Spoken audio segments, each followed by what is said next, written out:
কোনো সমস্যার গুরুতর পরিণতি ভেবে ভেঙে পড়া বোকামি। মনে রেখো, বিদ্যুৎ চমকানো মানেই বজ্রপাত নয়।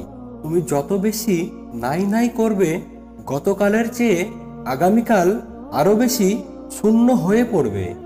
যে ব্যক্তি বর্তমান নিয়ে সন্তুষ্ট থাকে, অবশ্যই সে সৃষ্টিকর্তার দ্বারা পুরস্কৃত হয়। প্রত্যাশা ও প্রাপ্তির মাঝে যে সমন্বয় ঘটাতে পারে, সেই প্রকৃতি সুখী। আমরা মানুষেরা খুব সহজেই হতাশ হয়ে পড়ি। হবে না, পারবো না, আমার কপালে নেই। কথাগুলি অনেকটা সত্য, কিন্তু সবচেয়ে মজার ব্যাপার, নিজেকে জিজ্ঞেস করে দেখলে আসলে যে উত্তর পাওয়া যাবে তা কিন্তু একেবারেই উল্টো। আমি পারবো, আমাকে দিয়েই হবে, এই শক্তি কিন্তু অন্তরে লুকিয়ে থাকেই। শুধু তোমাকে একটু জেগে উঠতে হবে। এই জীবন যুদ্ধে শক্ত হাতে হাল ধরতে পারাই সব চাইতে বড় চ্যালেঞ্জ।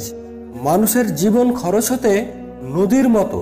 পাথরের আঘাতে আঘাতে যেমন নদী সৃষ্টি হয়, তেমনি মানুষের বাধা আর আঘাতে আঘাতে পরিপূর্ণতা আসে, অভিজ্ঞতা অর্জিত হয়।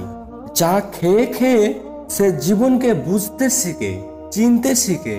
পাথরের আঘাতে আঘাতে যেমন নদী আঁকাবাঁকা হয়, তেমনি মানুষের জীবনও দেখা যায় একটি পথে পা বাড়ায়, কিন্তু পথটি বন্ধ। বাধা পেয়ে সে অন্য পথে পা বাড়ায়, একসময় ঠিকই তার পথ পেয়ে যায়। এভাবে মানুষের জীবন সৃষ্টি হয়। নদীতে যেমন ঢেউ উঠে, মানুষের জীবনেও তেমনি দুঃখ, কষ্ট, শূন্যতার ঝড় উঠে। সময়ের বিবর্তনে যেমন নদীর ঢেউ থেমে যায়, তেমনি জীবনেরও ঢেউ থেমে যায়। তাই যখন ঢেউ উঠেছে, শান্ত হতে সময় তো লাগবেই।